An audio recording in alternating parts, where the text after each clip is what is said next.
अच्छा बच्चों, exercise 3.6 question number 1 और इसका आज हम सेकंड पार्ट कर रहे हैं। सवाल कहता है solve the following pairs by reducing them to the pair of linear equations. जितने भी ये वाले इक्वेशंस हैं इनको सबसे पहले हमें क्या करना है, we have to reduce them and make them linear equations.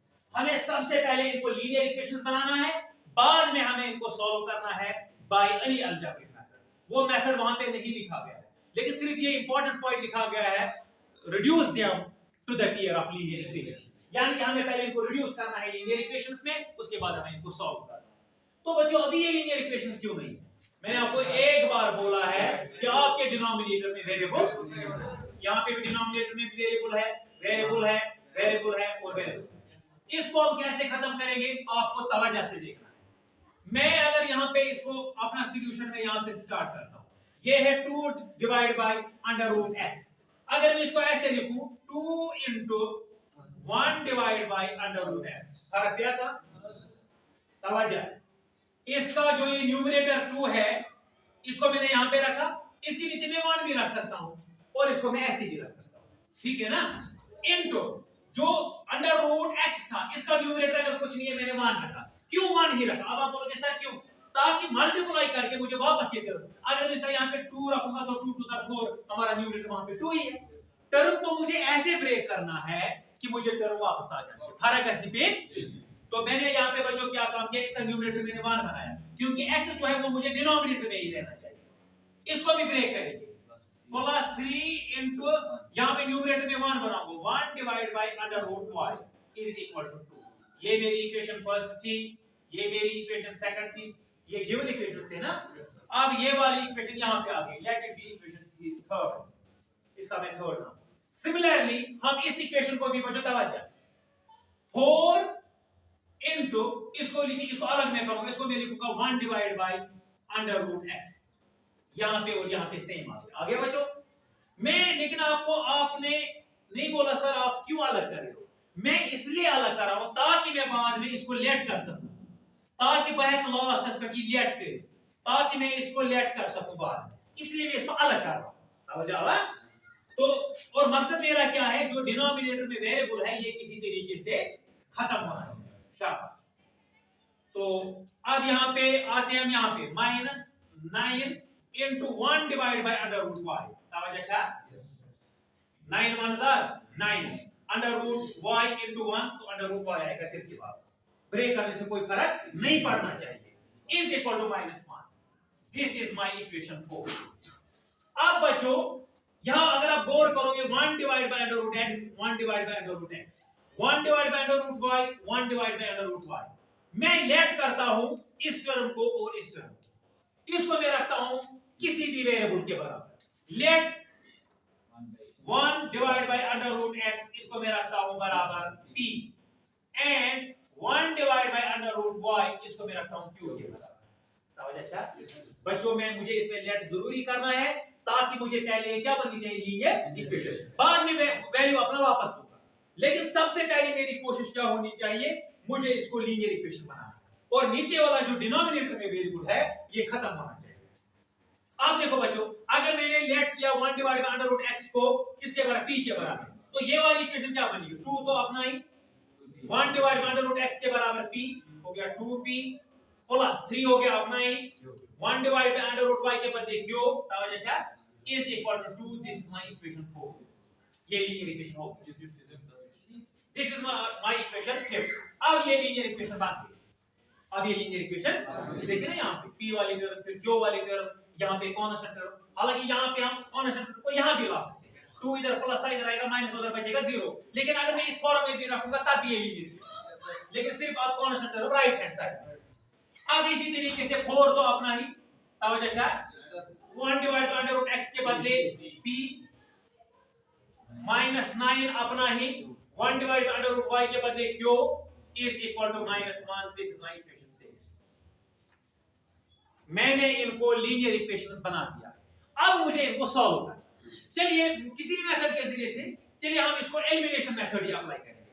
Elimination method अगर आपको बच्चों याद होगा, हम किसी टर्म को पहले सेम बनाएंगे, वही है ना, चाहे हम p वाली टर्म को सेम करेंगे या q वाली टर्म को। चलिए मैं p वाली टर्म को सेम करूंगा। कैसे? 4 से मैं इस इक्वेशन को ज़रब दूंगा पूरी इक्वेशन को और वापस 2 से इस इक्वेशन को। उससे क्या होगा, मेरी p वाली टर्म सेम हो जाएगी। मैं लिखूंगा लेकिन by elimination method comma we get. मैं कैसे मुझे अप्लाई करना है मेथड? मैं लिखूंगा मल्टीप्लाई इक्वेशन फिफ्थ को मुझे इस इक्वेशन को ज़रब कर इस 4 से, 4p से नहीं, खाली 4 से, by 4 and 6 equation, and equation 6 by 6 को वापस कर इस 2 से। तो समझ? फिफ्थ इक्वेशन को मैंने p के कोएफिशिएंट से ज़रब किया और 6th इक्वेशन को वापस इस p के कोएफिशिएंट से ज़रब दिया। इससे क्या होगा, मेरी टर्म सेम बन जाएगी। And equation 6 by 2 comma we get. करो जरा बच्चों, 4 2s are 8 और p, 4 3s are 12 और q, 4 2s are 8। ये मेरी इक्वेशन हो गई 7। समझ अच्छा? अब वापस करिए इस 2 से इस इक्वेशन को, लेकिन मुझे पूरी इक्वेशन को ज़रब करना है क्योंकि मेरी इक्वेशन बैलेंस में रहती है। मैंने लेफ्ट हैंड साइड से भी किया और राइट हैंड साइड से। अब मैं इस 2 से कर रहा हूं, इस पूरी इक्वेशन को ज़रब करना है। 4 2s are 8p, मेरी टर्म सेम होगी। तब अच्छा 2 9s are 18 minus 18q, 2 1s are 2 minus 2, ये मेरी हो गई इक्वेशन 8। तब अच्छा, अब जो वाली टर्म मैंने सेम बनाई p वाली टर्म, इनकी निशानियां मुझे देखनी है। निशानी क्या है? दोनों की सेम है, इसकी भी पॉजिटिव निशानी है, इसकी भी पॉजिटिव निशानी है, प्लस प्लस। जब दोनों की टर्म भी सेम होती है और निशानी भी सेम होती है तब हमें करना पड़ता है सब्ट्रैक्शन। अगर टर्म होगी सेम, निशानियां अलग अलग, साइन अलग अलग होंगे, एक को पॉजिटिव दूसरे को नेगेटिव साइन होगी, तब हमें करना पड़ता है एडिंग। मैं करूंगा काम, मैं लिखूंगा बाय सब्ट्रैक्शन, या ऐसे मैं लिखूंगा सब्ट्रैक्ट इक्वेशन 8 फ्रॉम इक्वेशन 8 को मैं माइनस करूंगा इक्वेशन 7 से, इक्वेशन कॉमा वी गेट। जरा एक बार फिर से इनको नोट कर लो। 8p + 12q, 8p + 12q is equal to 8, है ना? ये कौन सी, ये दोबारा मैं लिख रहा हूं। हम वहीं पे डायरेक्ट भी कर सकते हैं, अब वहां पे जगह नहीं थी, मैं यहां पे दोबारा लिखूंगा। ये मेरी इक्वेशन कौन सी थी? 7 इक्वेशन, और इससे मुझे सब्ट्रैक्ट करना है 8वीं वाली इक्वेशन, तो इसके नीचे लिखूंगा मैं 8p minus 18q is equal to -2। समझ आया बच्चों? ये है 8वीं इक्वेशन। जब मुझे सब्ट्रैक्ट करना होगा, नीचे वाली जो इक्वेशन है जिसको मुझे सब्ट्रैक्ट करना है, इसके साइन चेंज हो जाते हैं ना। तो यहाँ पे 8p प्लस था, माइनस हो जाएगा, -18q तो +18q, -2 +2 बन जाएगा। समझ अच्छा? +8p -8p कैंसिल, या इन अदर वर्ड्स 8p से अब 8p उतारो, वहां पे कुछ नहीं बचेगा, 0 बचेगा। अब इसकी भी निशानी प्लस है, इसकी पुरानी वाली निशानी मुजरा नहीं है। तब अच्छा 18q और 12q कितने हो गए? 8 और 2 गए 10, एक आ गया कैरी, 1 और 1 2 और 1 3, 30q इज इक्वल टू, दोनों को प्लस है, पुरानी वाली निशानी मुजरा नहीं है। 8 और 2 कितने हो गए? 10। तब अच्छा क्यों निकलेगा बराबर 10, जो ज़रबी वाला है वो चला जाएगा बटा, 10 1s are 10, 10 3s are 30, क्यों निकला मुझे बराबर 1/3। लेकिन मुझे क्यों नहीं निकालना? मुझे सवाल कहता है solve the following pairs by reducing them to the pair of linear equations। पहले इनको लीनियर बनाओ, तो लीनियर बनाने के लिए मुझे p और q लेट करना पड़ा, लेकिन अब मुझे वैल्यूज वापस देनी। अगर मुझे q निकला 1/3, लेकिन q किसके बराबर? q जो है वो मैंने लेट किया है असल में 1/√y के बराबर। मैं लिखूंगा बट q असल में है किसके बराबर? 1/√y के बराबर। Therefore 1/3 असल में किसका वैल्यू है? 1/√y का। ये खिड़की बंद करो। इसका मतलब है therefore 1/√y जो है वो मुझे निकला 1/3।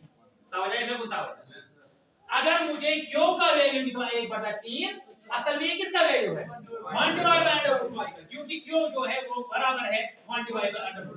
अब मैं वापस लूंगा इसको, अब यहां पे क्रॉस कर लो, √y 1 सा √y is equal to 3 1s are 3, लेकिन मुझे y निकालना है, वहां पे रूट है, मुझे किसी तरीके से रूट खत्म होना चाहिए। देखो बच्चों रूट कैसे खत्म होगा, मैं स्क्वायरिंग करूंगा on both sides, under root y का स्क्वायर और इधर 3 का भी स्क्वायर, क्योंकि मैं इक्वेशन में कोई भी ऑपरेशन कर सकता हूं provided we have to do the operation on the both sides. शर्त ये है कि मुझे वो वाला ऑपरेशन दोनों साइड से करना होगा, कुछ माइनस करो तो दोनों साइड से कर लो, कुछ प्लस करो तो दोनों साइड से करो, स्क्वायरिंग करो तो दोनों साइड से करो। इससे क्या फायदा होता है, इक्वेशन बैलेंस में रह जाती है। मैंने अगर स्क्वायरिंग की, इधर से भी स्क्वायर चढ़ाया इधर से भी स्क्वायर चढ़ाया, तो left hand side right hand side फिर से बैलेंस रहेगा।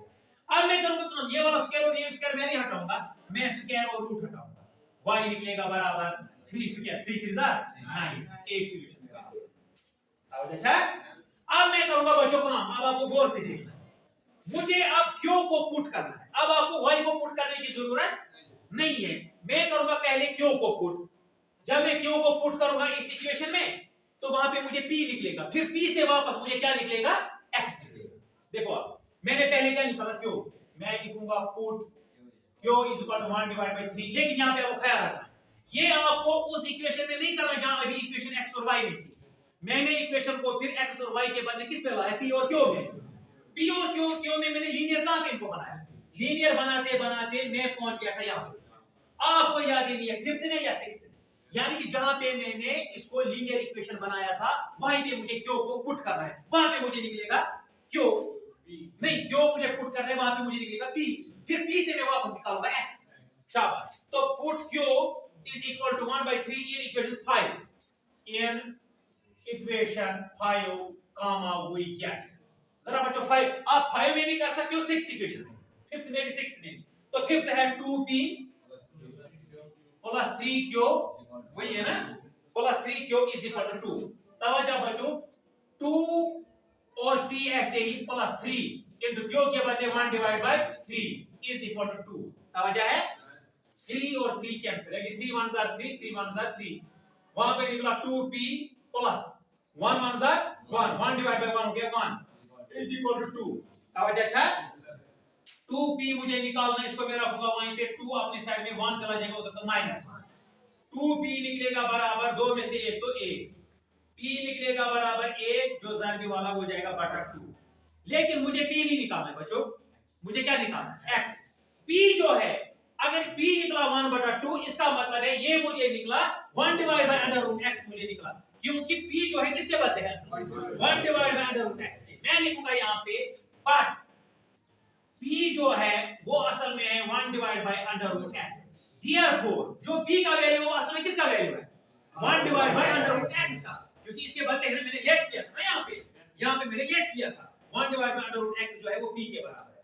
तो इसका मतलब है therefore 1 divide by under root x मुझे निकला 1, क्या निकला 1 डिवाइड बाय 2, हां 1 डिवाइड बाय 2।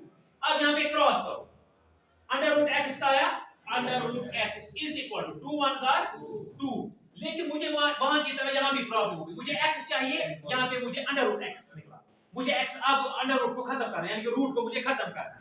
मैं करूंगा फिर से स्क्वायरिंग, मैं करूंगा स्क्वायरिंग ऑन बोथ साइड्स। तवज्जो अंडर रूट x का स्क्वायर और उधर से 2 को भी मैं स्क्वायर चढ़ा रहा हूं, फर्क मत देखना क्योंकि मैंने लेफ्ट हैंड साइड से भी स्क्वायरिंग की और राइट हैंड साइड से।